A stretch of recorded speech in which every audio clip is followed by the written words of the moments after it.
We must live in balance with the earth. And also with recent happenings at Wounded Knee. I am awake. Welcome to Native Roots Radio Presents I'm Awake, and I'm your host, Wakanja Hade. Hey, Kadagi to all my friends and relatives in four directions. You are listening to Native Roots Radio Presents I'm Awake. We talk about local issues like local Native issues and national Native issues. We have our sacred animal portion on. Today we're going to have State Senator Mary Kunesh on, along with Wendy Pilot, our animal advocate, and talking about, you know, our sacred animals. And Haley, as you know, Native issues are human issues, and human issues are Native issues. Yes, you are right, Dega. And this portion of the show is supported by the Minnesota Indian Women's Sexual Assault Coalition. It's good to hear that I'm right once a day. I enjoy the show just for that fact. And Wendy's on with us right now, and we're going to be talking to State Senator Mary Kunesh soon. There's a lot going on this weekend, and our friend Maggie Lorenz and her group are having something going on. Maybe you can elaborate a little bit more on that, Chujunk. Yeah, absolutely. So this is one I'm really excited for. I've been looking forward to it for a while, really ever since I put it out. So coming Monday is Earth Day, and Wakan Teepee is holding something this Saturday, April 20th, tomorrow from 9 to 11:30 a.m. We're going to be volunteering to clean up trash at Wakan Teepee or the Sacred Indian Mounds Cemetery. So come on out and help us care for these sacred places. This is Dakota, Ho-Chunk land, and Anishinaabe land. So we want to make sure we're taking care of it, especially these very sacred sites, such as, our mounds and our caves. So come hang out with me and the Wakan Teepee crew tomorrow, Saturday, April 20th from 9 to 11:30. Hey, Wendy, I believe in, I think 1972, that was the first Earth Day. And prior to that, too young to remember that. Prior to that, I think people just threw their trash wherever they wanted to. And it really has become a movement over the years. Yes, I remember that. I remember one TV commercial in particular. Robert's sneezing. Robert's sneezing right now. Yes, I remember one TV commercial years ago. I was a kid. I don't remember what year it was exactly, but it was this Native American Indian in a canoe paddling, and all people's trash were on the shore line and in the river or lake, wherever wherever he was, and it was like a TV commercial, like, please don't litter. But yeah, I remember in the early 70s, people just left garbage around. I remember when I first started driving, pulling up to a car, sitting behind a car at a light, and the guy just opened up his door and emptied his ashtray into the street. That was a common occurrence. Back in the day. I'm glad it's not like that anymore. But I mean, people, of course, still litter and whatever. But it's a lot better. I think it definitely is a lot better. Yeah, it looks like the big problem now is the big companies polluting on the side with the water and all that. But I remember that, and that's kind of a controversial character. He ended up being Italian. Oh, really? Native American, that with the teardrop in his eyes. But the positive thing was that him and his wife adopted Native American kids, and he was involved with the tribes and stuff like that. And I don't know, everything back then was so, I mean, we just ran into that with Buffy St. Marie, that everyone that claimed to be Native American was automatically Native American. So people are vetting out these imposters a little better, but that's just a side note of that person. Mm-hmm. What was that, Haley? Oh, I just wanted to make sure. So we mentioned the spring artisan market. This is all my relations and four sisters teaming up for their spring artisan market. Again, this is happening today. If you missed it, it was from 10 to 2 p.m., I believe, but it will be happening Saturday, tomorrow, April 20th, again from 10 to 2, and that'll be at 1414 East Franklin Avenue in Minneapolis. Some of the vendors out there, I think we know a lot of them: Standing Bear Designs, Beatings Bling and Buckskin, Roxanne Hinyon, Old Cedar Native Arts, and of course, our good friend Brooke LaFleur with Ninny Johnny's One of Ones, as well as Corn Silk Daughter. So that'll be a really great market just filled with events. And then also there's another market going on. This will be on Sunday, Indigenous Spring Market honoring Maka Unshi, Mother Earth. So I think this is, in honor of Earth Day. This will be at Eagle and Condor Native Wellness Center, 790 7th Street, St. Paul, Minnesota. Again, Sunday, April 21st, noon to 4 p.m. And here I thought Haley was just showing off her new phone to us. Oh, I wish it was new. The old cracked screen here and everything. Well, the Gen Zers work well with those cracked screens I see in here.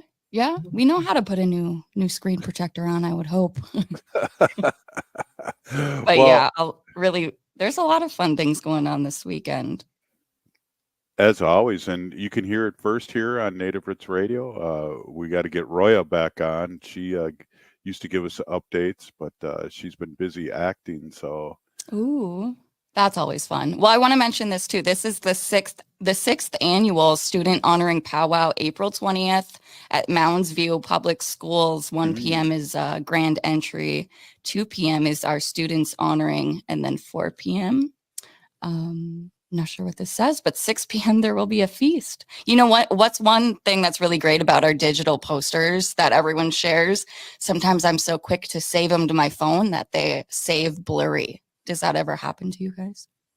I have no idea what you're talking about. Neither do I. Your posters that you save to your camera roll on your phone, are they blurry when you go back to look at them? If I don't have my glasses on, they are very blurry. Okay. Well, maybe it's just my blurry phone. Well, when you drop your phone a few times, things like blurriness do occur, I do believe. And everything's blurry if I'm not wearing my glasses too. Yeah, well, dropping my phone is an everyday occurrence. So let's just let everyone know about that. Ooh, I think it's an ADHD thing. Ah, it's a young person thing. A young person thing.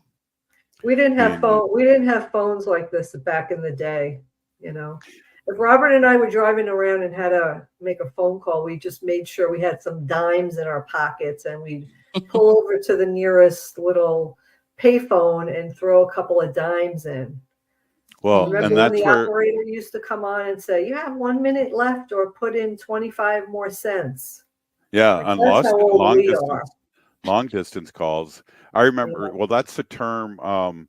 Like if somebody's going to snitch on you, they drop a dime on you, is meaning that they called you from a phone booth and told the police on you. Oh, yeah. Back in the day, if we wanted to block somebody, we just left our phone off the hook. Oh, wow. That's how we block somebody. I like that. Leave that phone off the hook. You'd have to hear a dial tone for a very long time until it died off. Well, I quit drinking in 1984, and I always said if there was caller ID back then, I might have still been drinking, because then I'd know who's trying to call me, what bill collector, and so on and so forth. I'm gonna confess here, but when I was a little kid, me and my friends, we would get on the phone and we go through the phone book, and we would find people who had funny last names and call them. Like I remember calling this, we looked up Berry, Berry, and we called the people whose last name was Berry, and we'd say, "Are you a blueberry or a strawberry or a blackberry?" And sometimes people would just hang up on us, but we would get like a couple of people on the phone that would really entertain us, and we would just crack up laughing. Hey, for some more high energy radio, stay tuned to Native Roots Radio. We'll be right back after this short break with State Senator Mary Kunesh.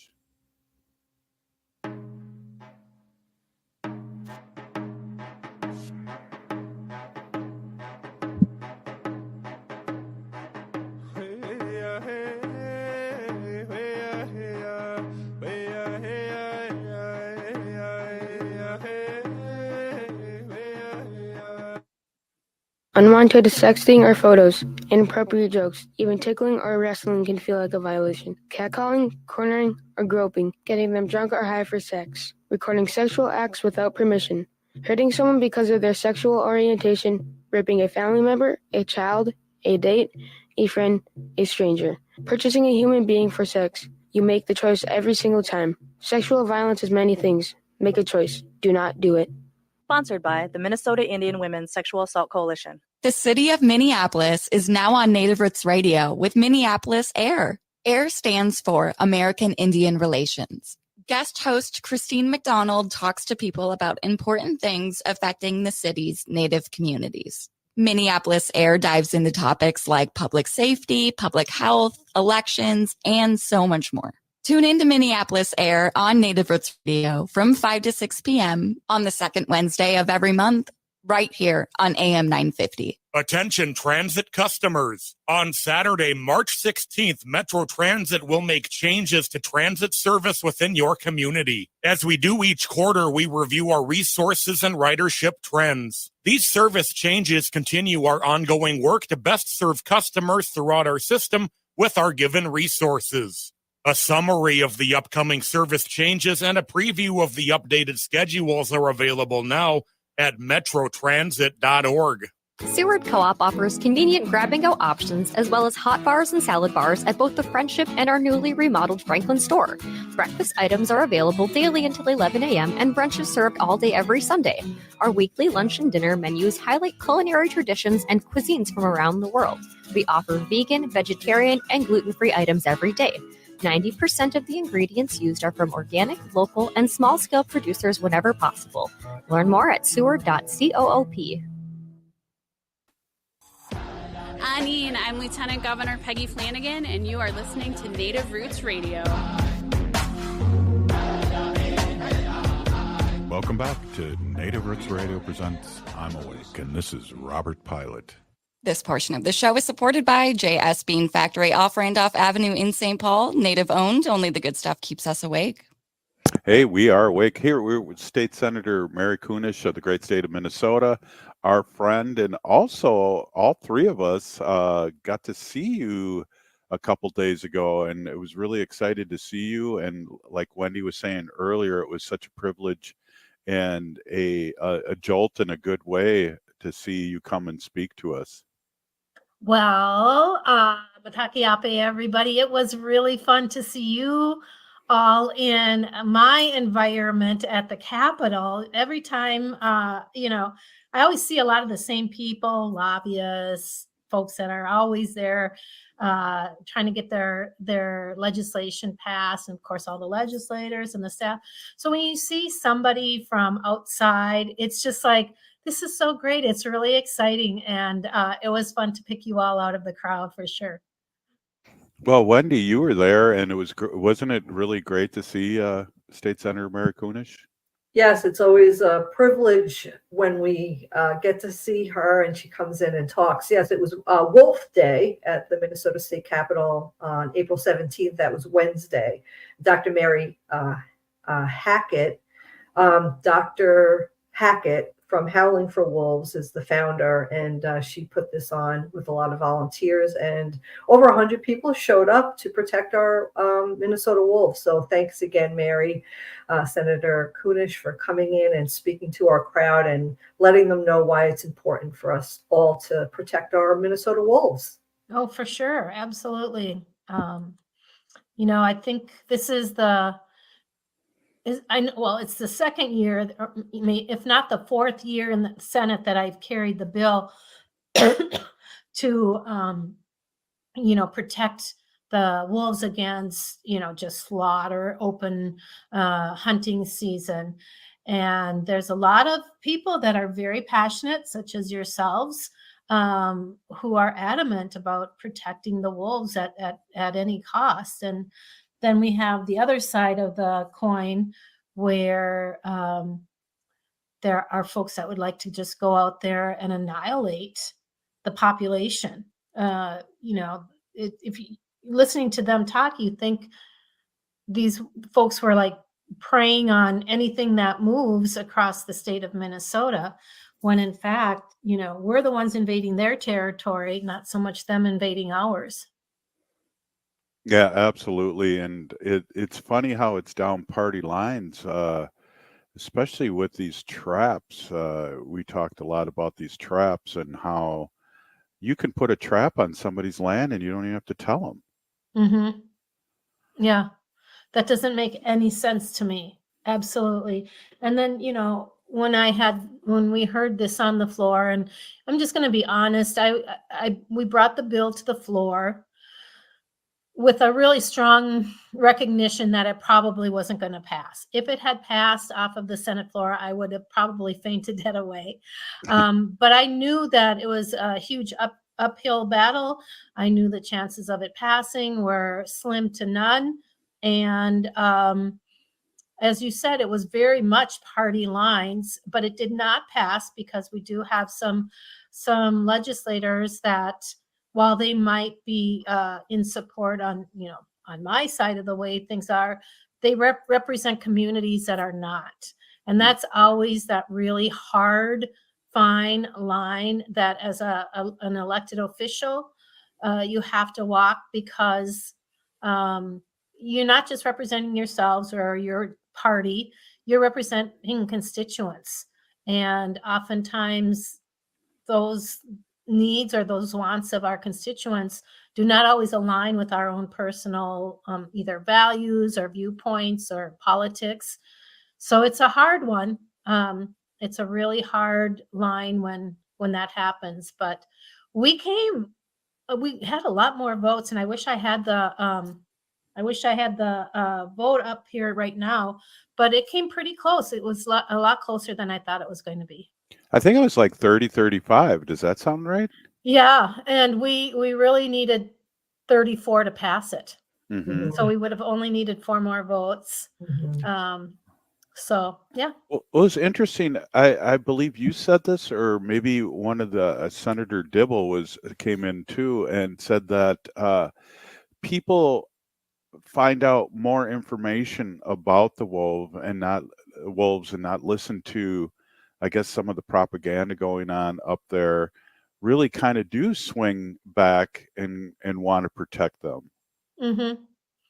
Yeah, because there is so much misinformation out there. There was a senator that stood up and painted just the most god awful. I mean, you would have thought they were werewolves up there, attacking their little dogs and pets and little children. And apparently his story was that a wolf attacked something near a person's home, and there was blood splatter everywhere on the house, on the set. I mean, and he handed out black and white photos of something. We don't know exactly what, but this is the kind of ridiculous exaggeration that happens, and people are horrified, of course, by that. Yeah. But then when you really sit down and ask them, like, where did this happen and who did this happen to, and can you give me somebody to talk to verify this, they're all like 9 times out of 10 either they will blow you off or we'll get it to you, and they never get it to you. So these are just scare tactics that some people unfortunately are very susceptible to. Well, it sounds like we have to send some garlic up there to put on their doors. Yes. It's the same fake news they're spreading elsewhere. Yes. Yeah. It really is. It really is. I don't know. Fear is a real motivator in a lot of ways. And people just tend to side with the fear. That must be the emotion that most takes over when you hear these things. So, and they just don't question or have good questions or know where to go for the answers.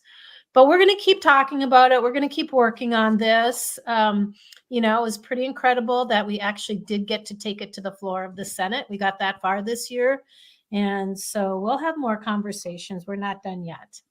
Well, again, I just want to say a big Peony Gigi thank you for doing that and really showing a lot of courage and standing up for what you think is right. So I want to definitely say a big thank you, Peony Gigi.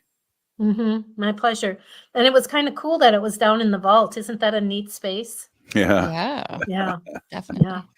That is cool. Yeah. And we had you weren't able to stick around, but what Root to Rise did the food, and it was unbelievably good. The vegan food. Shoot, I wish I would have got some of that. Wendy, Some of those days, man, we're on the floor for hours and hours and hours and hours and hours, and I've got lunch sitting over in my office, but when we get a nice little treat like that, that makes my day. Wendy, did you have something? I saw you unmuted. No, I just muted myself, so in case there's any noise here, I won't disturb you guys. No, but Root to Rise is awesome. Heather is the owner, and she has this a restaurant in Minneapolis, right on Lindale Avenue, called High Flora, which is awesome. It's a all vegan restaurant. She grows all the own, her own vegetables and stuff, and she has chefs there that come up with these creations that you would never imagine, and the food is just so delicious. So if you get a chance, check out High Flora. It's funny. She grew up with our friend Maggie Lorenz. They're lifelong friends. So the planets get smaller and smaller. Well, if you would have been there yesterday or any day now, almost most days during the week till we're done with session, my daughter Luisa's food truck was at the Capitol. Oh, check that out. Yeah, you have to check that out. That's where Haley got a ticket right over there, wasn't it, Haley? Oh, Parking yeah, ticket? you guys. No. I did.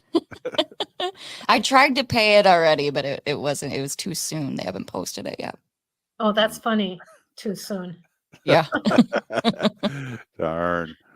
Well, we got a couple more minutes here in this segment. What else is happening? I know the same day it was Veterans Day up there, and I saw a lot of veterans. Yeah, they're it's interesting because we are always doing work with veterans for what veterans about veterans at the state capitol, whether it's to allow them into parks at no cost, whether it's to ensure that they have adequate housing as well as some of the mental health issues and the other things that come along with rewarding them for serving our country, whether we agree in any of these military fronts that we've been active in the United States. But it's just always, I just am heartened and I feel so honored when we are able to listen and make their lives a little bit better. And it's not an easy thing to be a veteran, especially for some of the wars that we've had. But if it's some easier way to say thank you, we will. And I sit next to a woman who's a veteran, a vet herself, veteran for the armed services, and still serves in the reserves. So women, people of color, largest group of serving members and enrolling members. Yeah, we definitely support our military members, and per capita, Native Americans are the biggest. Highest, the highest enrolled. Yep. Yeah, definitely. Hey, we're here with State Senator Mary Kunesh, and we'll be right back after this short break. It's Native Roots Radio. Ho-wah. Attention transit customers. On Saturday, March 16th, Metro Transit will make changes to transit service within your community. As we do each quarter, we review our resources and ridership trends. These service changes continue our ongoing work to best serve customers throughout our system with our given resources. A summary of the upcoming service changes and a preview of the updated schedules are available now at metrotransit.org. As nature awakens this spring, let's awaken to the call of protection. Native brothers and sisters, let's bloom together by getting vaccinated against COVID-19. Let's nurture our heritage and safeguard our futures, one vaccination at a time. So be a vaccinative this spring by protecting yourself and others in our Native community. Whether you're due for an updated vaccine or just getting started, all COVID vaccines offer vital protection against severe illness. For our elders over 65, the latest vaccine is recommended by the CDC to maintain protection. So spring forward with strength, Native communities. Embrace the renewal of the season and safeguard our traditions by getting vaccinated against COVID-19. For more information, including details about clinics offering free vaccines, visit vaccines.gov. That's vaccines.gov. This message is brought to you in partnership with the Minnesota Department of Health. Doherty Family College at the University of St. Thomas is your pathway to a bachelor's degree. Located in downtown Minneapolis, Doherty Family College offers an affordable education that includes free textbooks, a laptop, meals, career coaches, and a Metro Transit pass. As a full-time Doherty Family College student, you'll benefit from mentorship from St. Thomas faculty, along with paid internships and support from Minnesota's largest private college. Ready to turn your dreams into reality? Apply now at dfc.stthomas.edu. Doherty Family College, your journey to success starts here. Minnesota has the only original wolf population in the continental United States. And 80% of Minnesotans believe the wolf should be protected. Howling for Wolves is asking Minnesotans to respect our true wildlife manager, the wolf. Their survival is critical to our ecosystems, our communities, and even our economy. As highly intelligent animals with strong social bonds, Minnesota wolves deserve to be protected and admired. Learn more at howlingforwolves.org. Let's live and let howl. Howl! J&S Bean Factory is a native-owned, community-supported, cozy, artsy coffee shop which offers roasted on-site beans, live music, and baked goods. Relax in the beautiful outside patio. City Pages writes, voted top 10 coffee shops. Tucked into a quiet corner of St. Paul's Highland Park neighborhood, this coffee shop roasts beans on-site from the best coffee-growing countries in the world. Located at 1518 Randolph Avenue, St. Paul. The good stuff. Think your company's safe? Your staff is working from home, right? As I speak, cyber criminals are mounting attacks across the country. Remember, when we're weakest, cyber criminals attack. Hi, Mark Sommerfeld from Rymark. The Rymark team is guiding our clients through these difficult times. In fact, demand has been so high, we created an easy-to-follow guide. It's yours free. Download our 5 steps to securely work from home now at rymarkit.com or call 651-328-8900 for a no-cost how-to discussion. Chunk, and you're listening to Native Roots Radio. And we're back to Native Roots Radio presents I'm Awake, and this is Robert Pilot. This portion of the show is supported by Native American Community Clinic, or NAC, in Minneapolis, honoring health and tradition. Yes, I do. Hey, we're here with State Senator Kunesh, and a staple here on Native Roots Radio, and we really appreciate you coming on. And Wendy, I don't know if you remember this, but back in the Stone Age 7 years ago, we were begging people to come on the show, and our first politician that we had on our show was Representative Mary Kunesh Podine, and we want to say a big thank you for opening up that door for us and getting all these politicians on over the years. This is a safe place to talk and have a good conversation. Yeah, I mean, I was a new legislator, new politician.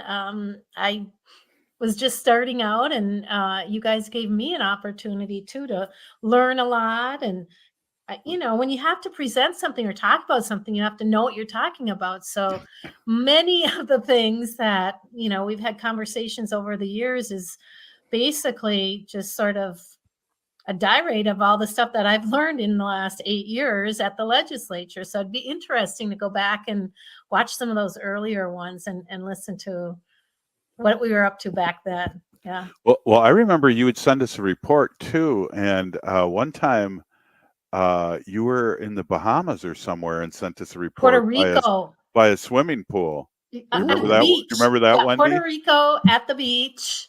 Yeah, it was pretty cool. It was really cool. Yeah. It was easy. It's easy. Mary, how did you, or what inspired you to get into politics, or how did that ball get rolling? Ooh. Well, Robert knows this story, but I was teaching at the time. I was, I'd put in at least 20 years of teaching, and 15 of those as a library media specialist. And I'd always kind of been active and kept aware of what was going on in the community, in the state. I was the chair of our Park Rec and Environmental Board here in the city that I live in. And I have a daughter. My eldest daughter is in politics. She graduated with a political science degree from McAllister, and went to Chicago and worked with Obama's community organizing thing down there, and then decided to come back up here to help run a gubernatorial campaign. And she moved back, stayed with us. And so I just kind of went vicariously along with her through this campaign, watching them build it from, literally grassroots, where a handful of young people came together with a common cause and supporting a candidate and built out this incredible campaign. Like, I just remember looking at them in awe and saying, how do you guys know how to do this? Because these were, mid-20 kids. I mean, they just figured it out as they went, and they were innovative and smart and clever, and people were just drawn to them. So they built an incredible campaign. And so I got to know, the movers and shakers here in the cities in Minnesota, saw what it takes to run. And of course, whenever you start volunteering, people are like, when are you going to run? When are you going to run for office? So I had that asked to me a million times. And I got more active in my Senate district where I live. Got to know my senator and my rep really well. And when my senator decided to retire, the rep ran for her Senate seat, and they asked me to run for the rep seat, and I did. And that's what really got me started. But I think being a teacher and working with the diverse communities, I think I really have a pulse on what is going on in reality in our communities. And then also as the school steward in our union, and all the issues for teachers and paras and educational assistants, I'd been advocating for them for a long time, just really prepared me for, I think, the work that I'm doing now. And I taught and was a state representative for 4 years. And then once I went to the Senate, I retired, and now I'm just doing the Senate work. But that it really is my daughter that got me going. And then Margaret Anderson Kelleher was a candidate. And so I always attribute my political expertise or experience to her, and say she's why I'm here. So those are the things that got me going. Wow. Yeah, I'm always interested to find out how people, got where they were, or what inspired them, or what the path was. So thanks for sharing that. That's really interesting and very cool. Yeah, and I have a sister who's an Indian law lawyer. She worked for NARF, Native American Rights Fund. She worked for the Mashantucket Pequot in gaming. She taught Indian law. She worked at the Federal Reserve on a couple of things, and the Obama administration. And she would just tell us about the cool work that she was doing. And I just thought, I want to be able to do stuff like that. And then we also were learning, all the things that needed to be done, whether it's at the federal level, the local level, the tribal level. And, what really motivated me also is to be able to represent the tribes here in Minnesota, because they've never really had that kind of genuine representation. And so, after building a good reputation with all 11 tribes here in Minnesota, tribal nations, I think that, they trust me enough to ask me to carry some really, really, really important bills. I'm super honored to do that. They're tough ones. There's some really, really tough ones. But it has to be done, and the time I feel is now. And I have enough people around me to support me in this work. My sister, again, she knows everything about Indian country. I have two brothers, one that's a archaeologist, and the other who's just an incredibly intelligent, knowed person around what goes on in Indian country. And I can always reach out to them and say, what do you know about this? Or can you help me find information on that? And, right now my sister is the American Indian Commissioner. What is it? the ANA commissioner in Biden's administration. And I mean, talk about some cool things she gets to do. She's down in Hawaii and Samoa, meeting with them and letting them know about some funding opportunities that there's coming their way. Because again, if nobody's there to advocate that for them in a good way, they often are not included in the funding. And the Samoa is, of course, not part of our mainland, so they don't have the voting rights to vote in federal elections and things like that. So their vote doesn't count in a way, unless they're on the mainland, then it counts. But if they're on their island, it doesn't count. That's like Puerto Rico as well. And so she's there celebrating with them. Yep. I didn't know that. I don't think. Yeah. I guess I didn't realize that. So Hawaiians can't vote on the federal level? No, Hawaiians can because they are a state. They are one of our 50 states. But like Puerto Rico and American Samoa and what other? I think there's another one who are like provinces or under the. Is that the Philippines? The Philippines? It might be. I'd have to double check. But yeah, they're American citizens, but they are not a state of the union. And therefore, if they are on their island, they cannot participate in federal elections. If they're living on the mainland, then they can, which is so interesting. Yeah. Wow. Yeah. Yeah. I never knew that. You learn something new every day. Yeah. On Native Roots Radio. That's right. Those are all Indigenous folks too, remember? Absolutely. So we absolutely are in solidarity with them when it comes to representing them as well. Absolutely. Hey, I've always wanted to ask you, I know we hear a little bit of this and we were talking about not only the history of you getting in politics, but just the history of being on Native Roots Radio. Do people come up to you and say, I heard you on the radio? Yes. A lot of people do.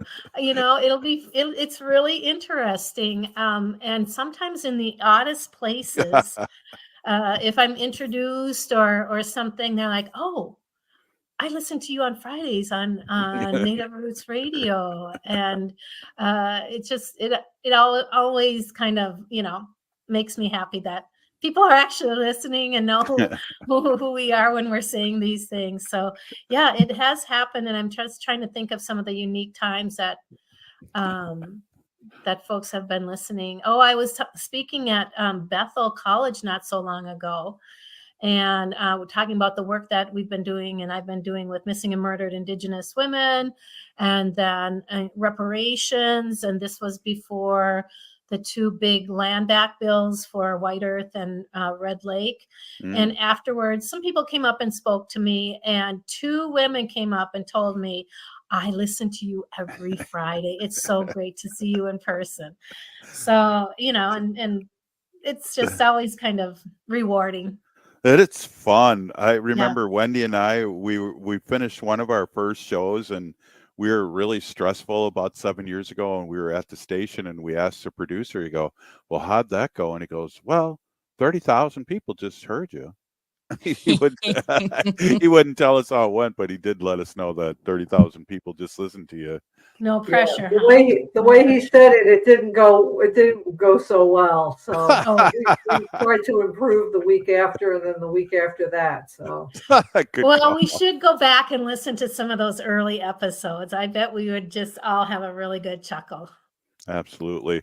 Well, we want to just say a big peeny-gigi thank you for what you do again for your constituents, state of Minnesota and Indian country, and to our listeners, informing us all of what's happening at the Capitol and the great work that you're doing. So I just want to say a big thank you for being on all these years.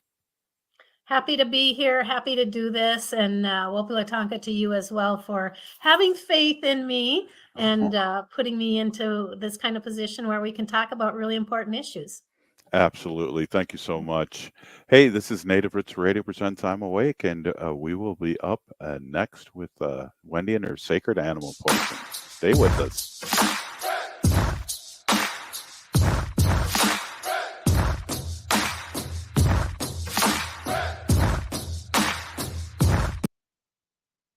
The city of Minneapolis is now on Native Roots Radio with Minneapolis AIR. AIR stands for American Indian Relations.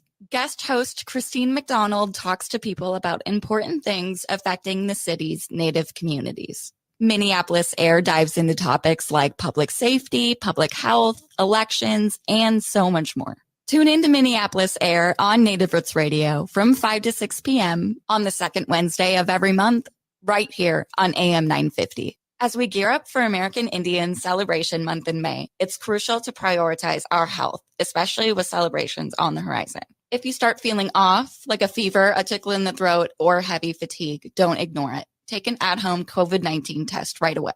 And remember, if you're not feeling well, it's okay to stay home. Your health comes first. A quick note on COVID testing. The Minnesota Department of Health's free COVID-19 at-home testing program has ended. But don't worry, if you're uninsured, you can still find no-cost tests using the CDC's COVID-19 testing locator. If you have health insurance, you might be eligible for free tests or reimbursement for testing expenses. Just ask your local pharmacy or health insurance provider for more information. Stay informed, stay protected.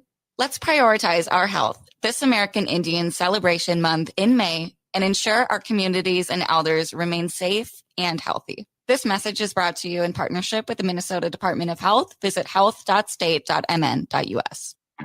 Hi, I'm Chuck Manette, owner of Native Concrete and Masonry. Whether it's cracks in your existing sidewalks, steps, chimney restoration, or a whole new project, you can trust our team to ensure satisfaction through detailed planning and precision. Native Concrete and Masonry is a Native American-owned business, and we have worked with our clients throughout the Twin Cities metro area. We work closely with our clients to accomplish our initiatives. Learn more at nativeconcretemasonry.com. Hi, I'm Jane Fonda, and you're listening to Native Roots Radio. And we're back to Native Roots Radio presents I'm Awake, and this is Robert Pilot. This portion of the show is supported by Howling for Wolves, protecting wolves for future generations.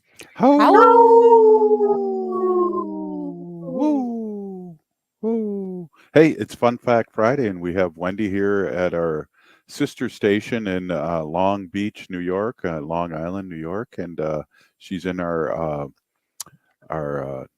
looks like you're in our expensive mansion in Long Beach. This is a virtual fantasy background I put in, and maybe a house that we'll get someday when we hit Powerball. Yeah, definitely. Oh, definitely. And well, today's Fun Fact Friday, and we love Wendy coming on and talking about our sacred animals, which I learned so much about. And I know people, when I'm out in public with radio functions and not, they always ask about you, Wendy, and you're a very popular person in the popular segment. So introduce yourself and welcome. Yeah. Hey, everybody. My name is Hanaji Hihani. That means cares for them. I was given that name by my Dega Curtis. Curtis goes by Mashke Hanajinga, which means walks on white clouds. I'm a humane policy volunteer leader for the Humane Society of the United States, and I work on animal issues at the local and state level. And it's always my pleasure to do that. And yes, this is the background in case anybody's watching us on Facebook or other social media and can see us. This is a fantasy background that I picked. So yeah, it's a beautiful living room with a grand piano and a fireplace. And for those who cannot see us, but anyway, here we are. Yeah, exactly. Robert, you brought this to my attention this morning about woodpeckers. Mm-hmm. Sometimes I never saw a woodpecker my whole life. I was brought up on Long Island, New York. I lived there and lived in parts of New Jersey my whole life. And I never saw a woodpecker in my life or heard one until I moved to Minnesota. Wow. So this is, yeah, I never did. One day I heard something banging or tapping on the pole outside. I think it was the light pole or utility pole in our alley. And I was like, what the heck is that? And Robert, you were like, oh, that's a woodpecker. And I was like, oh my God. So I was like really surprised. And I think I took about 100 pictures of that woodpecker. But anyway, I didn't know this. And this is a fun fact about woodpeckers. A woodpecker's tongue is so long that it wraps around its skull to protect its brain while it's hammering away at a tree or other hard surfaces. This combined with other factors such as having a super strong neck muscles, plates of spongy bone in the skull that act like a football helmet, and a very small amount of cerebral spinal fluid surrounding their brain. This all helps to stop the woodpecker scrambling its brain while it's pecking away at a force of over 1,000 grams. Isn't that crazy? That's a fun fact about woodpeckers, because I guess you would, if you're banging your head around like that, your brain can get scrambled. That's how a lot of traumatic brain injuries happen. Yeah. Somebody asked me the other day why we got on the subject of silk, and they said, I said something like, oh, I don't wear anything with silk or use any products with silk. And they said, why? So I said, well, I'm vegan and vegans don't, use silk. And I found, I was able to explain a little bit, but I should have been better versed on if I ever get this question again. But silk comes from the saliva of silkworms. The silkworms are killed with steam, hot air, or boiling water. Silkworms are bred on intense moth farms. And to get the silkworms are killed in their cocoon. So that's how you get silk shirts or silk. A lot of people are using like those silk pillowcases to help their hair and wrinkles on their face. But I have satin. I use satin. Yeah. Yeah. I just want to remind everybody, this is a public announcement that was just issued about hummingbirds. And I've talked about this before, that hummingbirds are unable to retract their tongue due to fungal spores that have germinated on their tongue. And it's due to people putting different things in the syrup that they drink. Like if they put honey, people think, oh, well, let's give them some honey, or I'm going to put some stevia or Sweet and Low in there. You don't have to do that. You want to use plain old cane sugar and water. And that's all you want to do. Don't use any dyes. And it also says here, change the sugar water mixture every couple of days, especially during high temperatures, as it will start to ferment. And if it sits out, if it's really hot, some days do it at like every other day. Clean that nectar out. Here's a very funny fact I'm going to share right now. Scientists believe that the function of zebras' the stripes are to deter insects. So a team of researchers painted black and white stripes on cows. And they found out that it reduced the number of biting flies landing on the cows by more than 50%. And here's a picture. Oh, virtual background. I can't put the picture up of the cow. The cow cannot be a part of. There it is. Can you see it? So they painted the stripes on the cow like a zebra, and the cow has less biting flies on them. Isn't that amazing? 50%? By 50%. That's a lot. Wow. Can I get a shirt I want a shirt like that for my birthday. That is so funny. So yeah, like horses and stuff, if they're out in the fields, you always see like a bunch of flies on them. Just paint some zebra stripes on them, and you could do them a lot of good. So I don't know if it was this month or last month, but it was Pit Bull Education Month. So a lot of controversy about our puppies, the Pit Bulls. I grew up in a house that always had Pit Bulls. Like that was the breed of dog that we always had in our house. And early on, like in the 1930s, 1940s, the Pit Bull was known as the nanny dog because the dog would just watch the kids outside and protect them, right? So they were called nanny dogs, until stupid humans got them and then trained them to be fighters. So anyway, Pit Bull Education Month. According to the American Temperament Test Society, pit bulls pass their temperament test conducted by a trained handler 87% of the time.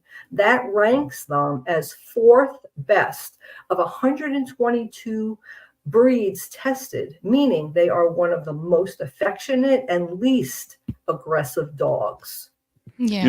Wendy, do you remember like in the 80s and early 90s, the big bad dog was a Doberman Pinscher? Yes. Remember everyone was saying that? Yes. And I think what happens is throughout the years, depending on like what's going on in the media and what kind of movies are coming out, is the dog of the, that time. Like I remember the Saint Bernard, Cujo. Do you remember that? Oh, yeah. So then Cujo, the Saint Bernard, got all the bad press and everything. And also, like the movies has also caused a lot of people getting the breed of dog, like Chihuahuas with that little Chihuahua. Remember that? Yeah. Oh, and the Taco Bell Chihuahua. Do you remember Oh, that? yeah. Everybody wanted to run out and get a Chihuahua. Well, then all these people ran out and got the Chihuahua, and then they realized, like, this is not really the dog for me, or I should have got this Chihuahua or whatever. And then we had all these Chihuahuas in the shelter.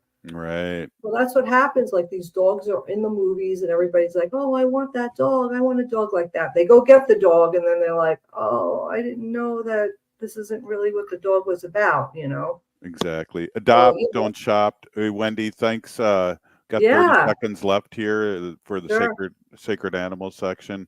Hey, if you're listening to the show, you're part of the resistance from Chief Plenty Coops. The ground in which we stand on is sacred ground.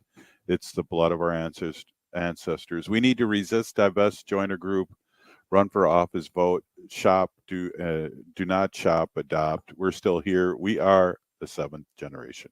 And free Leonard Peltier now.